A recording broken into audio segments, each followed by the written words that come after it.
डिप्सनिया की प्रॉब्लम यानी सांस लेने में प्रॉब्लम, रेस्पिरेटरी डिस्ट्रेस की प्रॉब्लम मेरा ट्रीटमेंट से अब पूरी तरह ठीक हो चुका है। सिर्फ 2 महीने के अंदर मेरा ट्रीटमेंट से सांस लेने में जो प्रॉब्लम इनको होता था पिछले 4-5 साल से, इनको जो एलोपैथिक ट्रीटमेंट चल रहा था, जो ब्रोंकोडायलेटर, जो इनहेलर वगैरह इस्तेमाल करना पड़ रहा था, अब कोई इनको प्रॉब्लम नहीं होता है मेरा ट्रीटमेंट से। पूरी तरह जो भी इनहेलर वगैरह था वो सब कुछ छूट चुका है। इनका प्रॉब्लम पूरी तरह ठीक हो चुका है। अब इनको सांस लेने में कोई प्रॉब्लम नहीं होता है।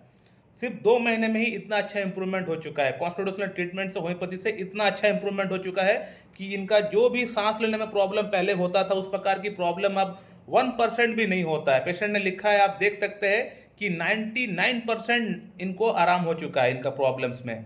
बेसिकली ये जो पेशेंट है, एक 32 ईयर फीमेल पेशेंट है और इनका जो हस्बैंड है वो ऑलरेडी मेरा पेशेंट रह चुका है। उनका इरेक्टाइल डिस्फंक्शन का प्रॉब्लम को मैंने ठीक किया हुआ है, उसके बाद ही इन्होंने शादी भी किया हुआ है। और जैसे ही इनको पता चला कि मेरा वाइफ का अंदर डिस्पनिया की प्रॉब्लम है तो इन्होंने समय ना बर्बाद करके सीधा मेरे पास से अपना वाइफ का कंसल्टेशन कराया। तो इस पेशेंट को मैं प्रिस्क्रिप्शन किया था पल्सटिला इनहेलर पोटेंसी 0/1-2-3-4। इससे हुआ ये कि पेशेंट का अंदर जो पेशेंट को दिन में 2 से 3 बार इनहेलर इस्तेमाल करने की दरकार पड़ती थी, वो अब इनको एक बार भी इस्तेमाल करने का दरकार नहीं पड़ता है। पूरी तरह वो आदत, पूरी तरह वो हैबिट छूट चुका है। इनको अब कोई प्रॉब्लम नहीं होता है। लेकिन सवाल यहाँ पे ये आता है कि होम्योपैथी में इतने सारे मेडिसिन है। कोई बोलता है एस्पिडोस्पर्मा ले लो, कोई बोलता है लोबेलिया इन्फ्राटा ले लो, कोई बोलता है ब्लाटा ओरिएंटलिस है, और भी बहुत सारे मेडिसिन है। तो उन मेडिसिन को मैं ना देते हुए पेशेंट को मैं पल्सटिला ही क्यों प्रिस्क्रिप्शन किया हूँ, ये जानने वाली बात है। तो पेशेंट को पल्सटिला इसलिए प्रिस्क्रिप्शन किया गया था, पेशेंट का अंदर जो सिम्टम्स मैंने देखा, मैं बोल देता हूँ, आप लोग सुन लीजिए। Great aversion for milk and meat, इनको दूध का बना हुआ कोई प्रोडक्ट और दूध इनको पसंद नहीं था। प्रॉब्लम भी होता था पीने से और खाने से, और मीट भी इनको पसंद नहीं है।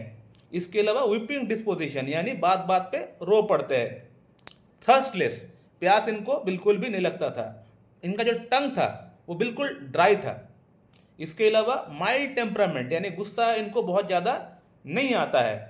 प्रिफर्स ओपन ईयर यानी पेशेंट बोलता है कि ओपन रखो, ओपन रखने से, खुली हवा आने से इनको अच्छा लगता है। So patient prefers for open year. इसके अलावा और 2 बड़ा पिकुलर सिम्टम जो मुझे देखने को मिले पेशेंट का अंदर। नंबर 1 तो ये था कि पेशेंट का अंदर एक टाइम मोडालिटी है, यानी शाम 5 से 6 बजे का बीच में इनका ये सांस लेने का जो प्रॉब्लम है ये बढ़ता है, कहीं ना कहीं बहुत ज़्यादा बढ़ जाता है। ये एक टाइम मोडालिटी हो गया। इसके अलावा इनका शादी जस्ट अभी हुआ है, तो प्रेगनेंसी तो अभी हुआ नहीं है, लेकिन फिर भी इनका वाइफ का ब्रेस्ट से मिल्क आता है, दबाने पे मिल्क निकलता है। तो milking in non nursing women, तो ये एक रूब्रिक भी है, मैं आप लोग को दिखा दूंगा कि यहाँ पे भी पल्सटिला इंडिकेट कर रहा है कि नहीं, मैं आप लोग को दिखा दूंगा। चलिए आप केंट रेपर्टरी खोल लेते हैं।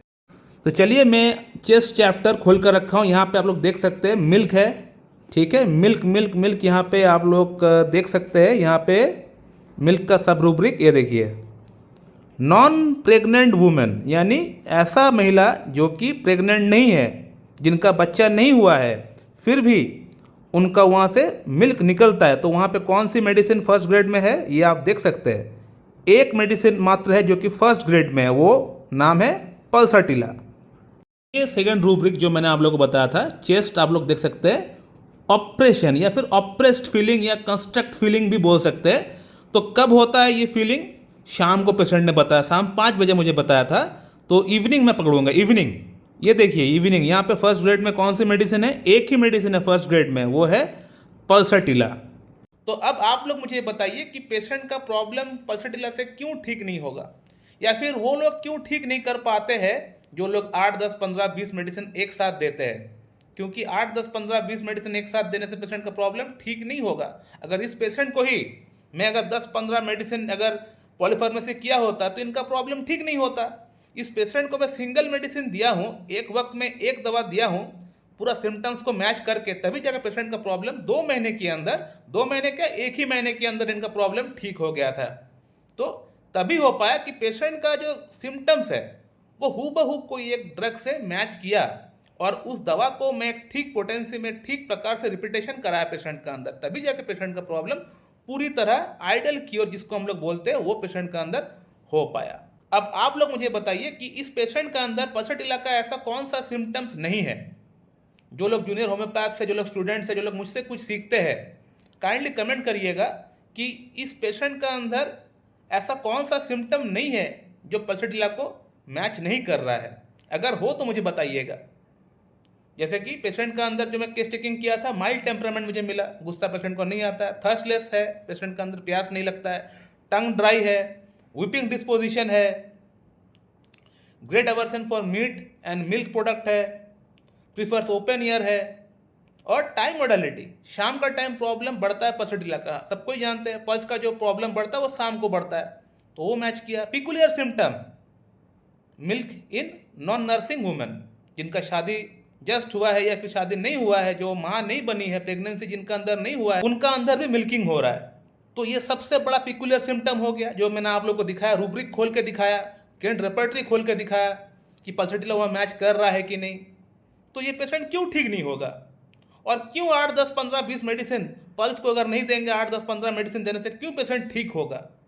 जो लोग 8, 10, 15 मेडिसिन देते हैं उनका ट्रीटमेंट से क्यों ठीक होगा, और मेरा मेडिसिन से क्यों ठीक नहीं होगा, मुझे ये बताइए आप लोग।